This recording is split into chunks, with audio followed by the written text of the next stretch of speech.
What happens when Mathmech merges with Vanquish and you are able to top 8 with one of the most interesting ideas out there? And don't worry, Flounderies locks down a first place finish here as well. Make sure you guys smash the crap out of that subscribe button so you guys don't miss out on more awesome content. So your top 16 breakdown here out of another Florida regional. We already came off of Hollywood here, so we're ramping on up into another one. Wow, they really are repping out here. So most represented decks out of this top cut are 3 Unchained and 3 Kashtira variants, actually taking up your top 16, which I'm actually pretty impressed by that. We also had Purely and Dragonlink kind of bringing up the rear end of things here. Pretty good to see that, you know, these other 2 decks are doing their thing. Dragonlink kind of being a little bit more skill-based out here, as per usual. And then the one-ofs for top 16 here are going to be Chimera branded. We had a Flounderies. We also had a Manadium, a Salaman Great deck, which we actually will have.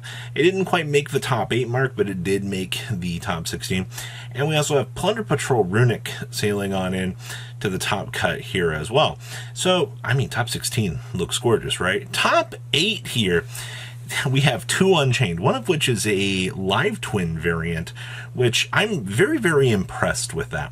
The fact that you were able to take the Live Twin package and stick it together with this indicates to me that there are some interesting ideas that are actually kind of coming to the table here.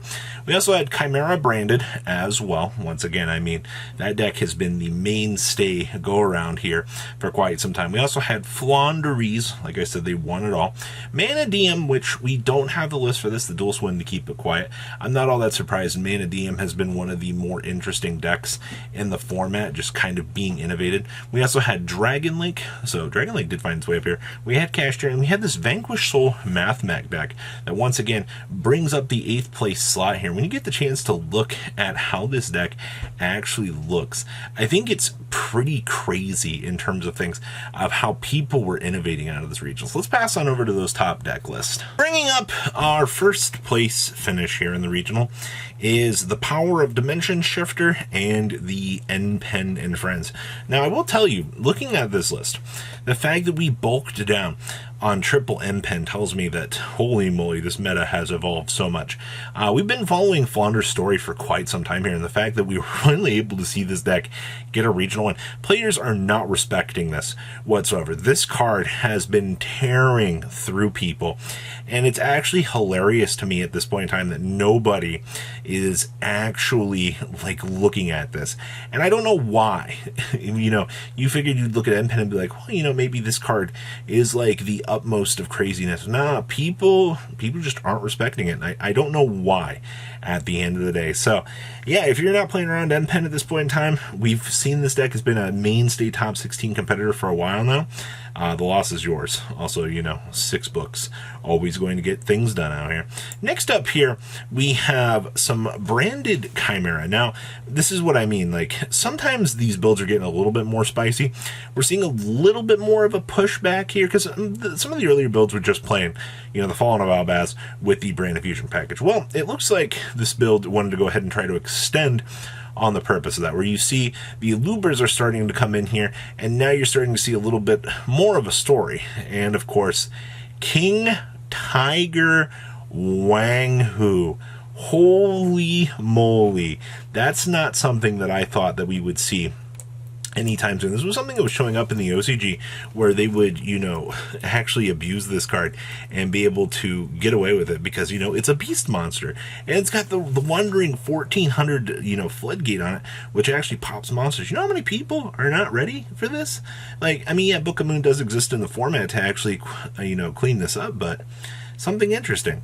Next up here, we have Unchained with the Live Twin package. Now, this is just going to be a process to kind of give this deck more of a chance to go up into Yama, or you can go up into your package, you know, on the back side of things here to toggle up into these. I mean, you do get fiend blocked pretty easily with some of this stuff, so you're just going to be taking advantage of all the free little monster interactions that you can kind of get in here. I mean, a majority of These little guys are quick effects, or they're special summon effects, rather. So you'll be able to extend on through, do your thing. You're seeing, once again, Book of Moon. The fact that we have come so far in this format, and we are seeing just like literally a time capsule spin back here, I think is absolutely hilarious. So yeah, not much else to really say about this deck. It's pretty straightforward and it's going to get the job done for sure. Next up here is the Fallen, just kidding, this is the Amazing Dragon Link Power. Once again, you're seeing that Red Eyes Black Meteor Dragon here, where they've been able to incorporate the driver, because, you know, getting a free send a level 5 or normal, or send a level 5 or higher normal monster from your hand or deck to the graveyard. Yep, I'll go ahead and deploy my free Dragon Extender here, and then you don't care. And it also means that they can now play the Gamma. Congratulations, you've effectively, you know, edged out the bricks. I say this every single video we see this, because this has been like the latest innovation that has given this deck more life. Also, when you can search for any dragon in your deck as a defensive option to ensure that you can get the game back to your turn, and then congratulations, you now have your starter, you're going to steamline your opponent. There's going to be nothing that they're actually going to be able to do. So outside of that, I like what I'm seeing. There's nothing really too crazy going on with this deck either. You got a lot of standard variation in the meta. Next up here, we have Cash Money Dollar Bills. And, I mean, this is some real cash money here. Look at these 5 Book of Moons. These 5 books to make sure that your opponent cannot play the game. Your opponent simply cannot. And then, of course, we got some Lances in here because we don't want the opponent to be able to retaliate against us. If the opponent does get the chance to try to Book a Moon, you know, the one boss monster that we established, you know, we got to make sure that we can at least keep it around, so we can have the interruptions, so you can follow it up with the OTK on the next turn.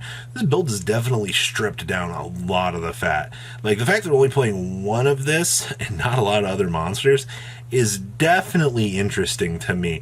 And the whole job process here is you're going to try to slam OTK your opponent back, and once you've done that, you should be able to call it a day. So I think that's all very interesting. When you can strip out a lot of the worthless cards out of this deck, you definitely get some pretty interesting results here. Next up here, we have this is more Unchained for you. Now, this is going to be what we would consider the more standardized Unchained deck, where you're not doing that live twin stuff. I still think that that was an abnormality, that they were getting away with that. We have no talents, no thrust. I mean, if anything, we got the whole Lonely 6 spell cards in here. You know, the defensive card and the, I can turn into anything I want / special summon anything. And of course, shout out to Tour Guide here, still being one of the best, well, we're going to call this the best starter for the deck. This turns into any sort of value card that you actually want from your deck. We have the additional books down here, some turn-off, some Ghost Bell, because this is still an amazing card to make sure that you can detour your opponent and do whatever you want. But everything else, I have no problem with anything here. Unchained, once again, you're getting a lot more standard options, and 42 cards is not that bad. Next up here, we have our Mathmech Vanquish Revolution Synchron pile. And I mean, our Mathmech package is just so we can super factorial our opponent, right? Like, that's the entire point of doing this is, hey, you know, we can do some power tool plays. Maybe we're actually playing Almaze and Double Durandal just so we can see the power tool, and then you can step on into the Crystal Wing. That is stupid good. Okay, well, you know, as long as you don't draw one of these, you can do the Revolution Synchron play with any level 4. Congratulations. You've now established some crazy monster that your opponent's going to look at and go, what in the world's going on here? Which then, you know, in turn starts your Vanquish Soul package.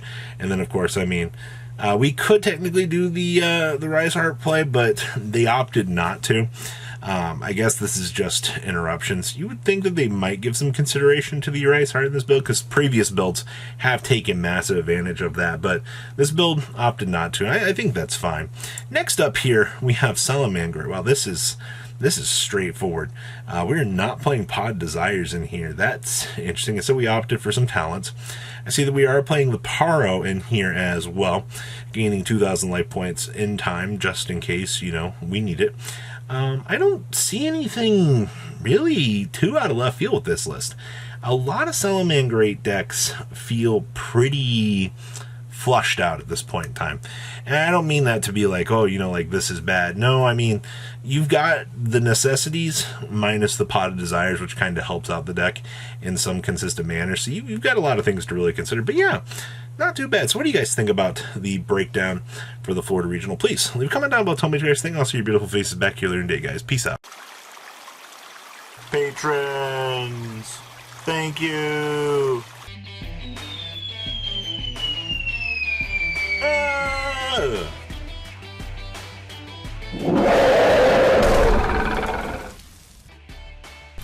Thank you so much for watching. Check out these other videos.